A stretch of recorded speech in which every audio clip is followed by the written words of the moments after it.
Bismillahirrahmanirrahim. Assalamualaikum warahmatullahi wabarakatuh.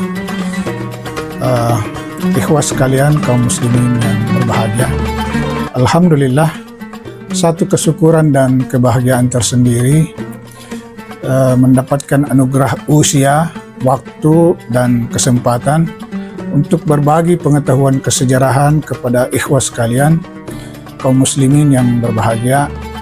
Dalam rentang masa yang cukup panjang belajar sejarah kebudayaan Islam, ada satu fenomena menarik yang penulis temui ketika mengkaji sejarah masuk dan berkembangnya Islam di Sulawesi Selatan, khususnya di Kabupaten Pangkep sebagai bekas wilayah Kerajaan Maritim Siam. Di sebelah barat daratan Pangkajene, yang dulunya dalam bahasa Belanda disebut Regentskaven Ander Abdelin Pangkajene, ada satu gugusan kepulauan di mana terdiri atas 117 pulau yang dahulunya dalam bahasa Belanda disebut Ander Abdelin pulau-pulau sebagai satu kesatuan wilayah, sehingga disebutlah sekarang namanya Pangkajene dan Kepulauan. Deretan kepulauan yang terdekat itu dalam bahasa lokal disebut Liukang Tupak Biring. Sebenarnya itu merupakan deretan kepulauan Spermonde Island. Spermonde Island di Selat Makassar. Nah, dari berbagai sumber terpercaya, baik tulisan maupun tradisi lisan, Pulau Salemo ada dua pulau di Liukang Tupak Biring yang disebut Pulau Salemo dan Pulau Sabutung sebagai pusat penyebaran Islam.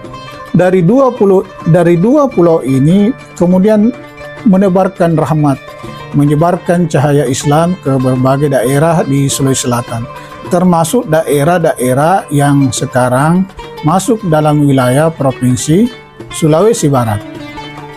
Nah, apa yang menyebabkan Pulau Salemo dan Sabutung menjadi titik pusat epicentrum penyebaran Islam dan ulama di Sulawesi Selatan? Hal ini tentu tak terlepas dari dua hal. Pertama, terkait madrasah tradisional Salemo, atau dalam bahasa lokal disebut Tudang Pangaji Kita, di rumah-rumah penduduk di Pulau Salemo dan Sabutung. Yang kedua, tentu tak bisa dipisahkan dari tokoh muslim atau ulama yang menyelenggarakan pengajian tersebut, yang disebut-sebut memiliki karamah atau status kewalian, sehingga mendapatkan sebutan dari masyarakat setempat sebagai Puang Awali. Siapa sebenarnya Puang Awali ini? Nama lengkapnya Syekh Abdul Rahim, yang diperkirakan tahun kelahirannya tahun 1863. Merupakan ulama turunan dari Paria Wajo. Nama ayahnya Syekh Afwan dan ibunya merupakan keturunan Goa Lakbakang. Nama ibunya Basetekon Daengkira. Kemudian menikah dengan turunan bangsawan Goa dan menetap di Lakbakang, Kabupaten Pangkep. Jadi pada diri Syekh Abdul Rahim Puang Awali ada dua kultur kuat melekat pada dirinya, yaitu kultur Bugis karena asal usul orang tuanya dari Wajok Luwu, dan kultur Makassar karena ibunya merupakan turunan dari orang Goa Lakbakang, lalu menikah dengan istri bangsawan dari Goa serta menetap pula di Lakbakang di kampung ibunya. Jadi Syekh Abdul Rahim Puang Awali kemudian menikah dengan gadis keturunan bangsawan Siang yang disebut bernama Sayana Daenjipa. Jadi Sayana Daenjipa, yang mana dari hasil perkawinan tersebut melahirkan 6 anak, 4 putra dan 2 putri. Keempat putranya inilah kemudian semuanya menjadi ulama dan membantu Tudang Pangaji Kita di Salemo dan Sabutung. Keempat putranya tersebut adalah Syekh Abdul Rasid, yang disebut juga Puang Apala, karena sejak umur belasan tahun, masih remaja sudah hafal Al-Quran. Kemudian Syekh Abdul Wahab yang biasa juga disebut Puan Masre karena menuntut ilmu di Mesir. Kemudian anak ketiganya bernama Syekh Abdul Raub yang disebut juga Sidi Pupong, dan anak keempatnya bernama Syekh Muhammad Saleh yang disebut juga Sidi Cenno. Sedangkan kedua putrinya bernama Hajjah Siti Fatimah dan Hajjah Suhrah. Syekh Abdul Rahim Puang Awali ini yang pernah lama menetap dan menuntut ilmu di Tanah Haram, Mekah Al-Mukarramah, merupakan perintis awal pengajian kitab kuning di Sulawesi Selatan yang berpusat di Pulau Salemo. Beliau membuka pengajian di Pulau Salemo dan Pulau Sabutung, dibantu oleh putra-putranya yang juga pernah lama menuntut ilmu di Mekah, kecuali Syekh Abdul Wahab yang menuntut ilmu di Mesir sehingga disebut Puan Masre. Sejak beliau berada di Pulau Salemo, memulai pengajian, menjadikan Salemo kemudian dikenal luas sehingga para santri berdatangan mengaji dan menuntut ilmu agama. Salemo kemudian melahirkan sejumlah ulama besar yang berkiprah di Sulawesi Selatan dan Barat. Adapun model pengajian dipusatkan di masjid. Kelak masjid yang ditempati pengajian dinamai Nurul Ulama, yang berarti cahaya ulama, karena disitulah melahirkan banyak ulama-ulama. Dan para santri yang berdatangan bermukim di rumah-rumah wakaf. Dari cerita para santri inilah kemudian banyak didapatkan cerita tentang kewalian Syekh Abdul Rahim. Seperti misalnya salat Jumat, beliau diceritakan dia salat Jumat di dua tempat pada waktu yang bersamaan.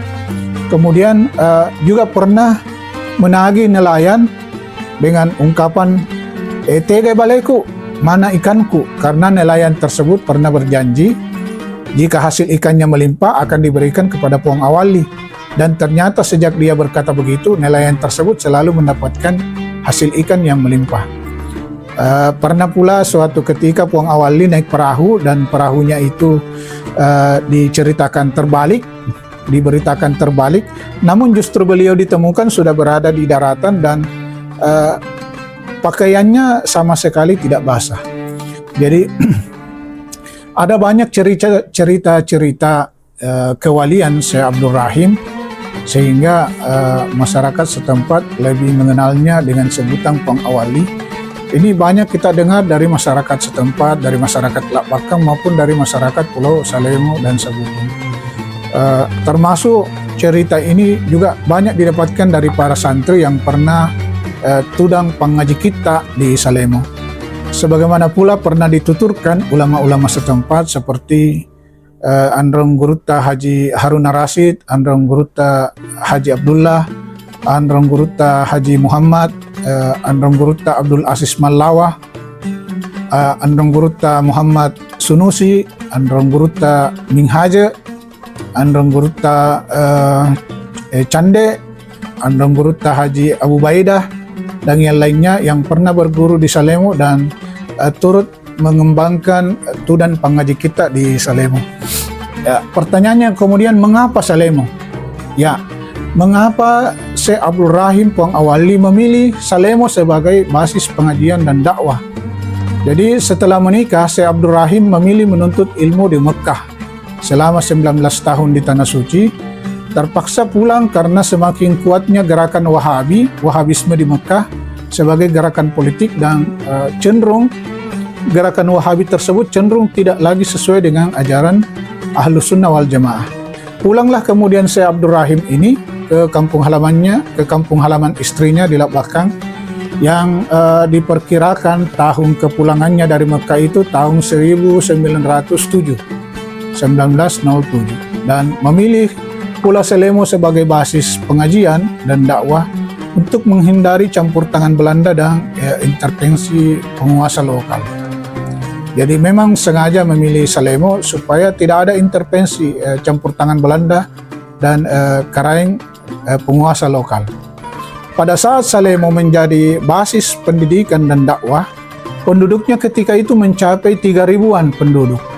Jadi para santri itu berdatangan dari berbagai daerah, kemudian bermukim di rumah-rumah wakaf. Para santri yang datang ke Pulau Salemo untuk belajar ilmu agama ini tidak perlu terlalu memikirkan biaya selama menuntut ilmu. Mengapa? Karena di sana, di Pulau Salemo dan sekitarnya ada banyak pengusaha ikan dan beras yang menanggung biaya pendidikan para santri yang datang menuntut ilmu. Itu dilakukan para pengusaha itu melakukan seperti itu sebagai salah satu bukti penghormatannya kepada Puang Awali, sebagai bukti penghormatannya pada dakwah dan pengajian yang dibawakan oleh Puang Awali. Jadi ada beberapa ulama di Sulsel yang pernah berguru dan mengaji di Pulau Salemo. Di antaranya adalah yang beberapa di antaranya yang terkenal adalah Anrongguruta Haji Muhammad Tahir yang lebih dikenal dengan nama Imam Lapeo, asal Polman Mandar. Kemudian ada AGH Muhammad Ramli. Kemudian ada Sayyid Jamaluddin Puan Rama. Ada pula AGH Ahmad Bilalu. Ada pula AGH Madepungeng. Ada pula Anrongguruta Haji Abdul Malik Parojai yang lebih dikenal dengan nama Guruta Malik Pompanua. Ada pula Anrongguruta Haji Muhammad Said, Anrongguruta Haji Amberi Said yang dikenal sebagai tokoh Dede Imam Koso. Ada pula Anrongguruta Haji Said Musamma. Ada pula Anrongguruta Abdurrahman Matameng. Yang saya ingat penulis Anrongguruta Haji Abdurrahman Matameng ini adalah ayah dari Profesor Dr. Nur Hayati Rahman yang pakar filolog atau ahli Lagaligo. Jadi ayahnya itu juga pernah nyantri di Pulau Salemo. Ada pula AGH Usman. AGH Usman ini adalah ayah dari Abdul Rashid Usman, salah satu pengasuh di Pondok Pesantren Modern Putri Mim. Kemudian yang terakhir yang kita kenal sebagai alumni santri Pulau Salemo adalah Anrongguruta Haji Sanusi Baco, almarhum yang mantan ketua MUI Sulsel.